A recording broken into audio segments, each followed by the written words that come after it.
So I think it's time to start.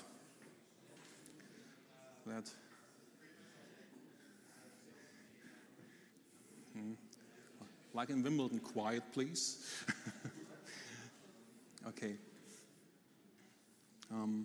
My name is Bornträger. I'm the co-maintainer for KVM and QEMU, KVM on S390, also known as the IBM mainframe or System Z Enterprise, or whatever new name IBM comes up with in the next years. I'm not going to talk about S390 today. I'm talking about a topic that might be interesting for all platforms. Okay, my topic is Valgrind versus KVM. And when you look at the wiki of QEMU, it states Valgrind really doesn't function well when using KVM, so it's advised to use TCG. So in essence, I could stop my presentation here, go back and give you some time. But the question is that really true? To answer the question, let's first look at Valgrind, what it is, how it works underneath. And when you talk to people and ask, do you know Valgrind? They will certainly tell, oh yes, it's a tool for finding memory leaks. That's what everybody comes up with when you talk about Valgrind. But that actually isn't everything. When you look closer at Valgrind, it is actually a complete framework for instrumenting binary code. It works only in binary code, not on source code. And it basically understands most instructions and system calls that you can have on Linux platforms. There's also a FreeBSD port. It works on macOS from time to time.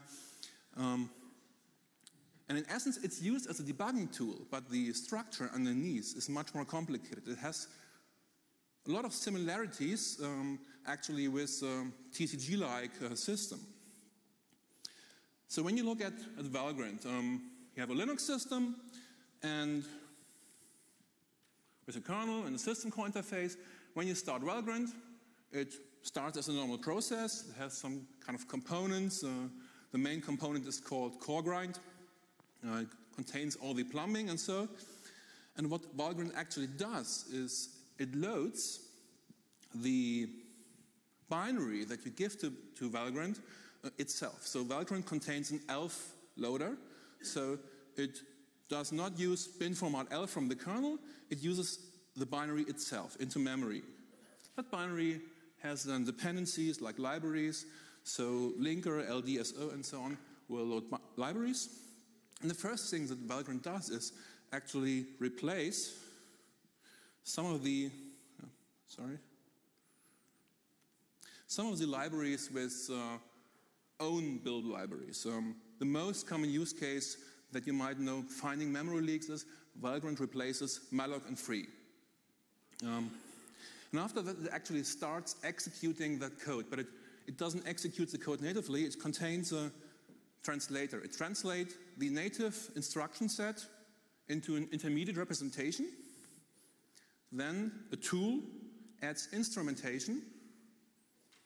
And at the end, the intermediate representation that is instrumented is translated back into machine code that is then executed on the real host. So it really has similarities to TCG in essence. And now the instrumentation, that is the interesting part because the knowledge of Valgrind can help you find memory leaks comes from an earlier version. And the generalization that was made with Valgrind having some kind of infrastructure that allows to plug in tools came later. And memcheck is a default tool that really gives you memory management problems like memory leaks. But there's also a cache profiling tool that simulates cache behavior, so it can tell you how much cache misses you have on your data and instruction cache, first level, last level. You have heap profiling, you can detect thread traces, and a lot more. The most used tool is probably memcheck, but there are more. And the user is actually quite simple. You just put Valgrind in front of your normal command line. So instead of having just QEMU system x86 blah blah blah, you just do Valgrind plus some optional parameters with the same command line. And what does Valgrind give you for that? That really depends on a tool. It can give you memory leaks. It can tell you if you use undefined memory. So for example, if you have a variable on a stack and a function, and that function returns, then the stack of that function is automatically marked as undefined. So if that memory is used later on without creating a new stack frame and filling it with a value, then you can detect misuses of these values.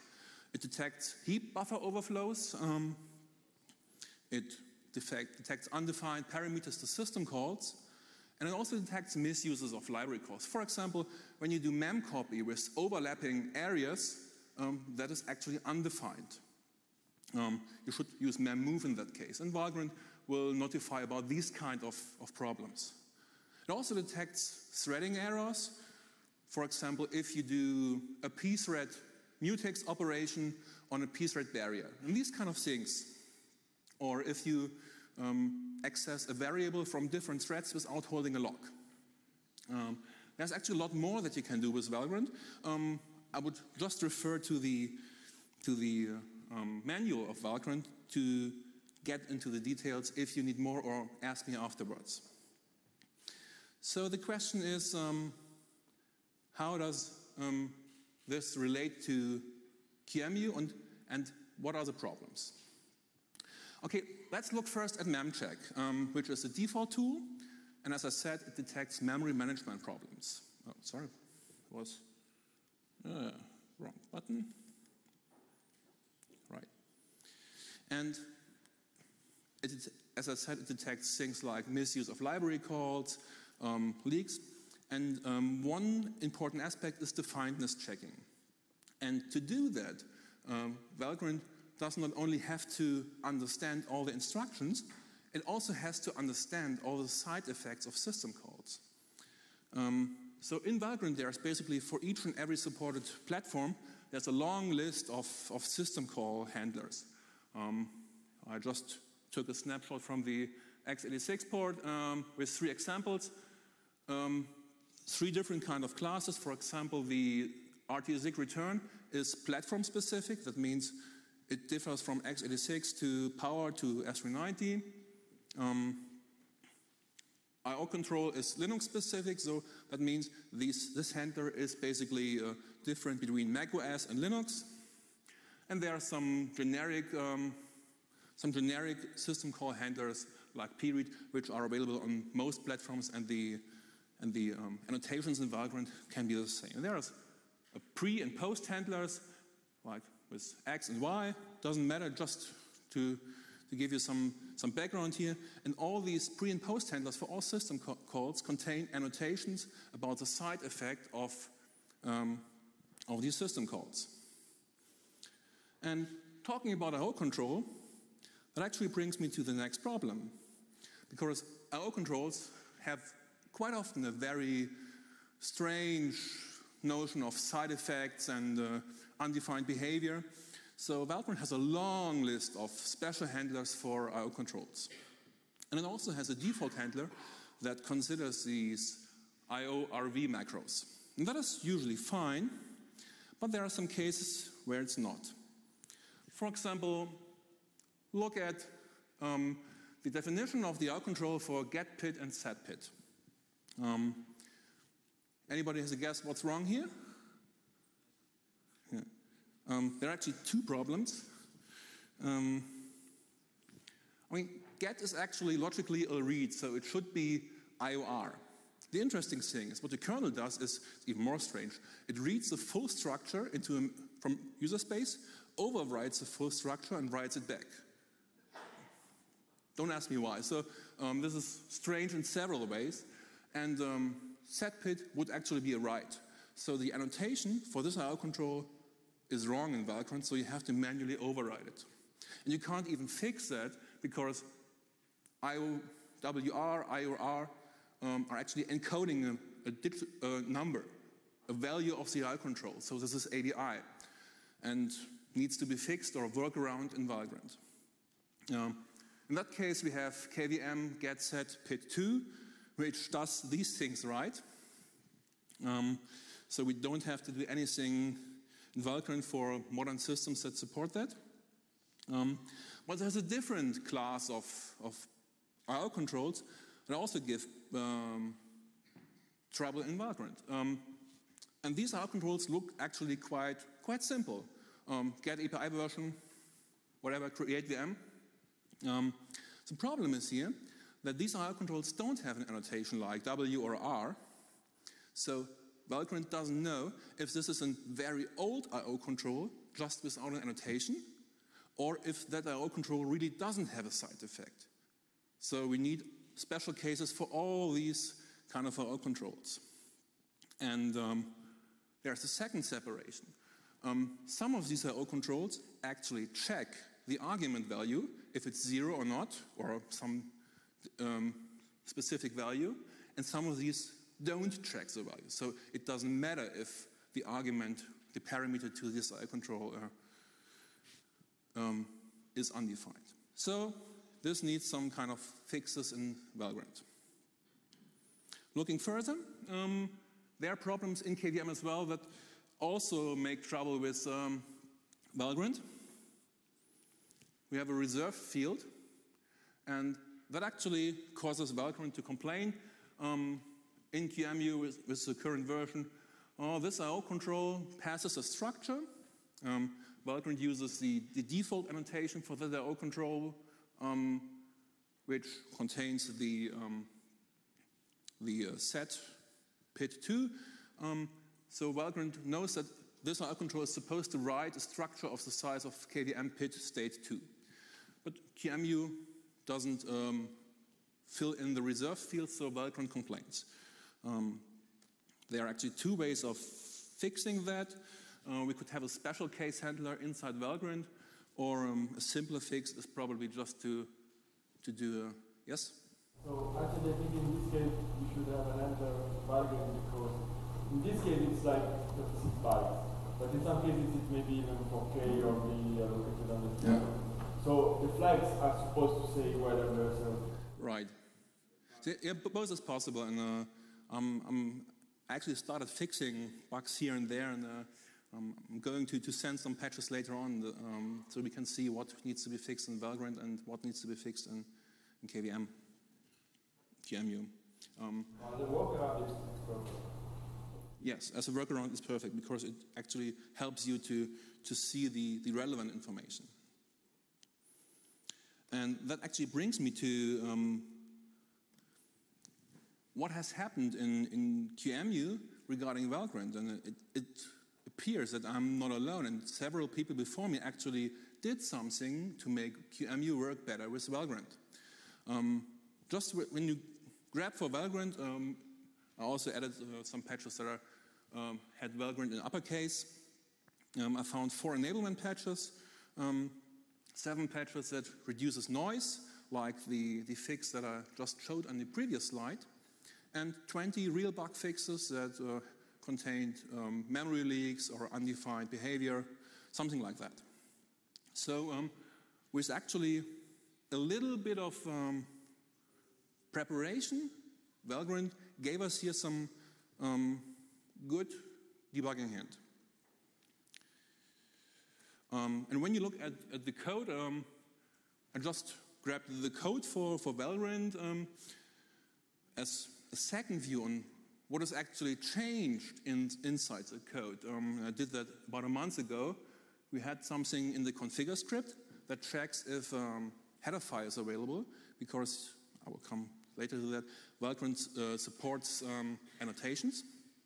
Then in the coroutine code, there's something Valgrind stack register and Valgrind stack deregister, and in KVM all there was Valgrind make mem defined. As it turns out, in the current RC phase for 2.2, this part is gone because we now mmap the guest memory and don't use any longer POSIX mem-align. And so what are these Valgrind stack register, Valgrind stack deregister are. What is that? How does it work? Basically, these are macros defined in user include Valgrind, valgrind.h, or memcheck.h, or depending on the tool. And you can consider this like a hypercall or system call into Valgrind. In essence, it's a macro structure that puts the parameters of this call into the program stack. Then it contains a special knob code. For example, on x86, it contains 4 rotations of a register that sum up as 64-bit, so 13, 17, something like that. And so, in essence, it will be a no-op. On SM90, we have 4 register loads from the same register to itself, which a sane compiler would never do. So each architecture has some kind of these knob things. And these specific code sequences are detected by Valgrind and interpreted as calls into Valgrind. And to actually have that, you have to install the Valgrind Devil or similar package to have these header files. Otherwise, these annotations won't be available. So looking back, Valgrind stack register is actually protected with this config variable, so the code doesn't do the Valgrind call if the header files aren't available. And this specific call is necessary for coroutines to actually tell Valgrind, hey, here's a new stack, please consider that for your memory tracking. Okay. I found a lot of workarounds already in QEMU where we pre-initialize specific values. And also, during the presentation of my talk, I created a tree with fixes in QEMU or a workaround for QEMU that actually make a default run on my system have no false positives left with the latest version of Valgrind. Okay. As I said, Valgrind contains more than just memcheck. We have tools for tracking threading errors. So when I first fired up helgrind on QEMU, it took a while, and then Valgrind complains, more than 10 million total errors detected. I'm not reporting anymore. So first thing is, well, it actually can't be that bad. It runs quite stable on my system. So question is, what is going on here? As it turns out, QEMU does several things which make it actually quite hard for Valgrind to detect that this is okay. We have sophisticated schemes in QEMU where we don't take a log, still accessing variables. We have rfifolock added for the IO threads and AO context. Of course, there might be still real problems in QEMU, and there are deficiencies in QEMU, in Valgrind. Because you have to understand how the threading detection works in helgrind. It's pretty similar to what thread sanitizer does. It's happened before annotation. So you basically use any logs or barriers and simulate a message like serialization to detect if some variables could be accessed in an unsafe way. But let's look at some of the details. As I said, we have some clever schemes in QEMU. For example, when the access is the same size as the word size of the system, and when you then add memory barriers, you can do that as long as you know what you do. So we find some of this code in async.c or in threadpool.c. Lots of SMP write memory barriers. The quick fix that I came up with is actually you can tell Valgrind to ignore specific values, for example, the bottom half scheduled idle and dispatching value, and in threadpool request state and return. A proper fix might be to actually do some kind of happens before annotations in this scheme. But for this presentation, I actually took the easier way, just ignoring these things, assuming that Stefan did that code right. The next thing is rfifolock. It's a nested and fair locking scheme. As I said, at the beginning, Valgrind replaces library calls. So for example, Valgrind will also replace pthread, mutex, lock and unlock. If you now have a self-written locking structure, you actually have to make Valgrind aware, hey, I have a self-written locking system, and this particular code will take a lock, and this particular code will release a lock. As this is a nesting lock, this is a bit trickier. I have a hack available on this tree. I also have it available in the whole tree, and it seems to work quite fine. And when looking at threading bug messages, you will actually see messages like a lock at address blah blah blah was first observed, and it will give you a stack trace. And for example, it would also show you places where the rfifolock is taken if that lock would be in some place where Valgrind thinks there's a bug. In that case, we have two threads. One thread doesn't hold the lock and does a write on a specific address, and in the second case, it does a read at the same address, but it holds a specific lock. So here, Valgrind thinks it might be a problem, and you have to take the wording quite literally. So possible means it could be, but I'm not sure about that. So it's also the same for memcheck. There is some kind of potential memory leak and some kind of definite memory leak. And that actually gives you a hint where to start first. So in that case, Valgrind cannot prove or disprove if that is a problem. In essence, we have to audit specific places. Potential outcome could be a bug fix, an annotation, or a third option is you can create suppression files with Valgrind. So if you know, I always get these false positives, I can create suppressions and then specify that suppression file, and Valgrind won't show that message. Okay, looking back to the first slide that I had, Valgrind really doesn't function well when using KVM. So it's advised to use TCG. In essence, the problems that I have shown are first the I/O control specific things. That can be fixed easily, and the threading problems would be in a TCG-like system as well. So I think Valgrind can in fact give you a lot of benefit because every side effect that KVM does to the guest memory, it's true, it's not visible to Valgrind, but it's also not really visible to QEMU, and QEMU doesn't care. And if you just use Valgrind to debug QEMU, then Valgrind actually has a quite complete view about the state of QEMU.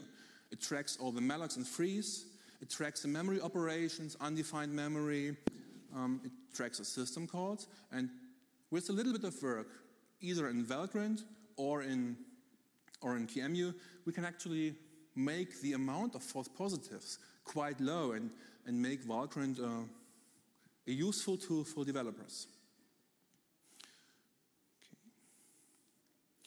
Okay. Some hints, when you want to debug TCG, TCG itself is also a just-in-time compiler.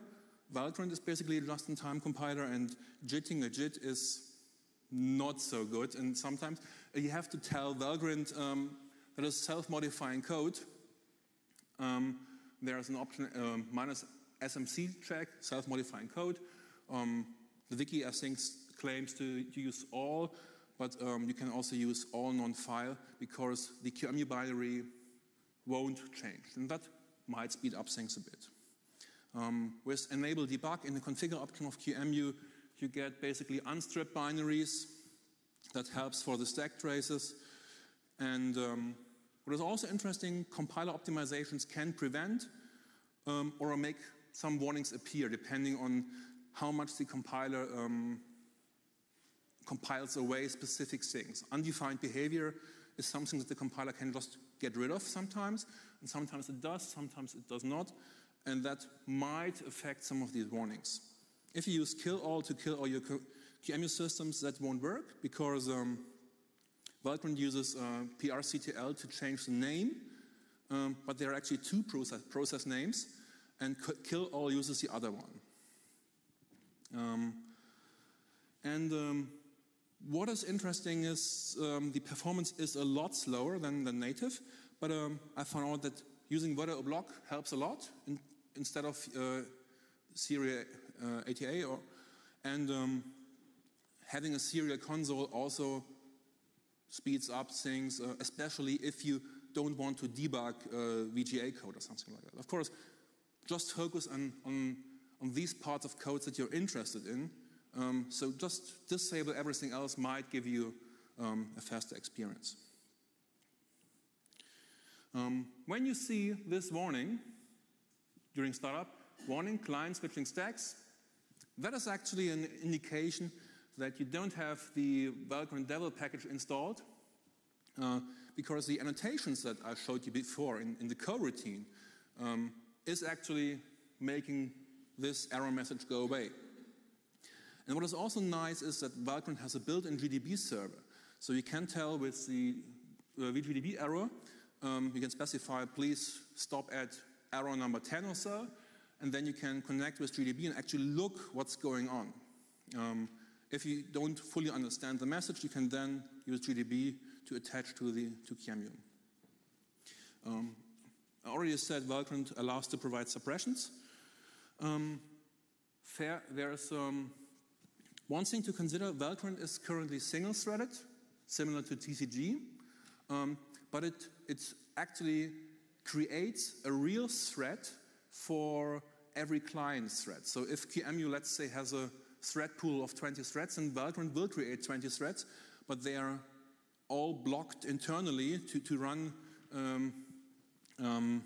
one after each other. So fair shed equals yes might help here, and using task set to pin all threads on one CPU also makes things a little bit faster. Okay, what is the outlook and what is the purpose of that call? First of things, newer Valgrind versions have already specific annotations for several I/O controls. I did some patches here and there for that. I opened the bug. Yes, Valgrind bugs are tracked in the KDA bugging tracker. If you're a developer, don't fear the compile. Just try if Valgrind trunk helps you. And I also want to encourage you to use Valgrind.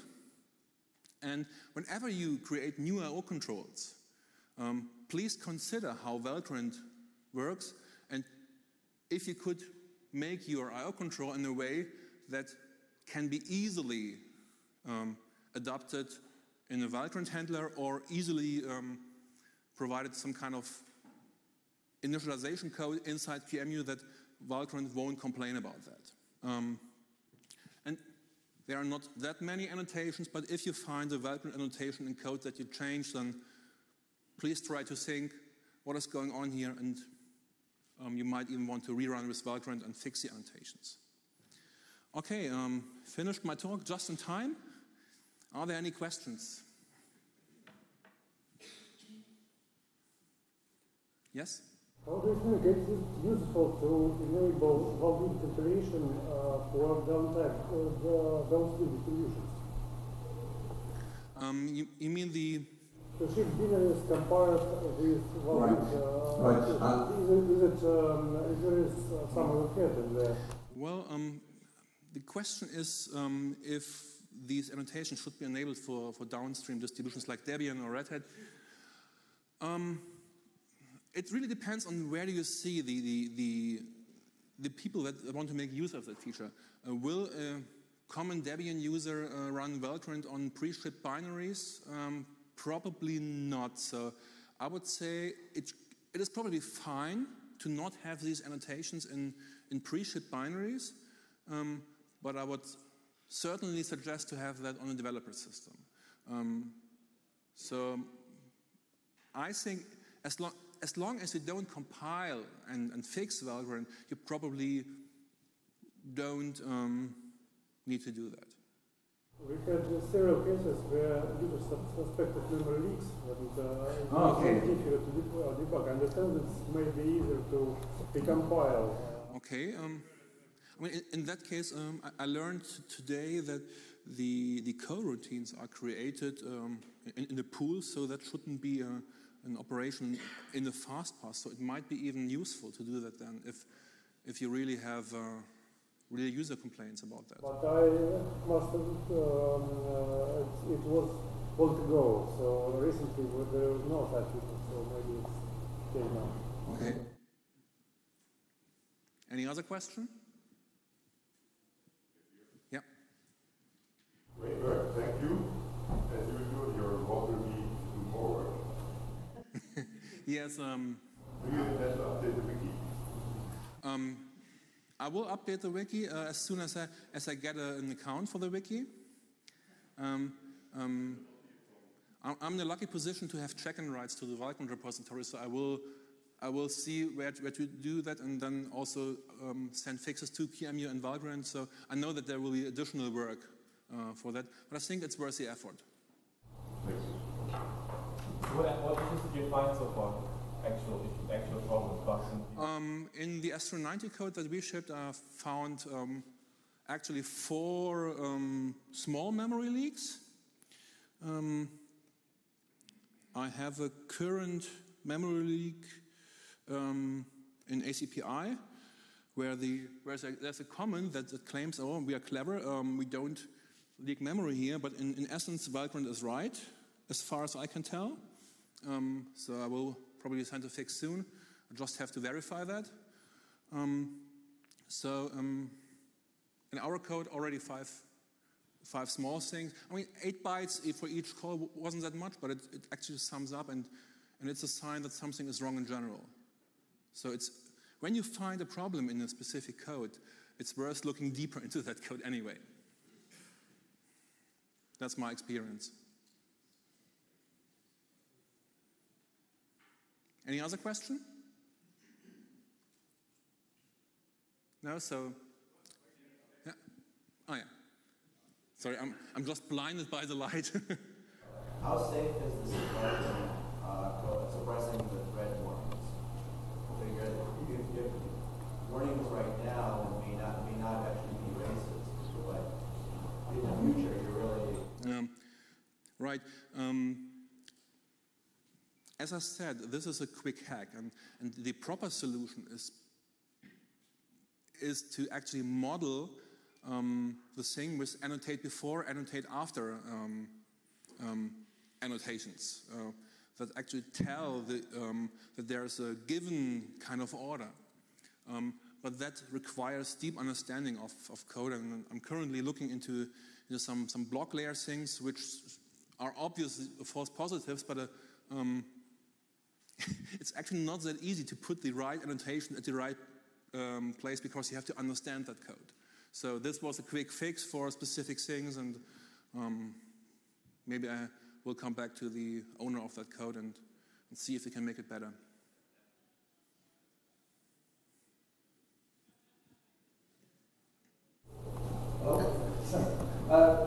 Stefan mentioned in his multitude talk yesterday there were specific locking rules that we need to do. Is it possible to impose those rules that Valgrind understands, so Valgrind can tell if there are any violations? I mean, in essence, you could always write a new Valgrind tool, but the effort would be huge for the given thing. So there is no real programming language to describe something to the Valgrind tools.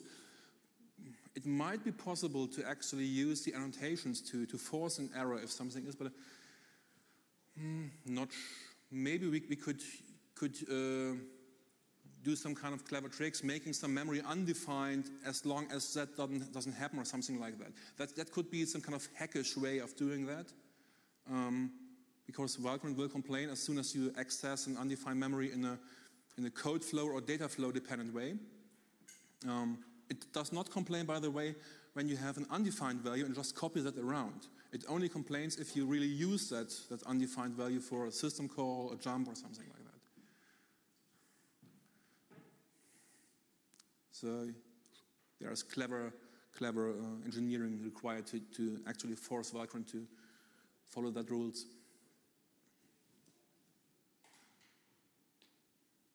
Anything else? No? So thank you for your attention and have a nice day.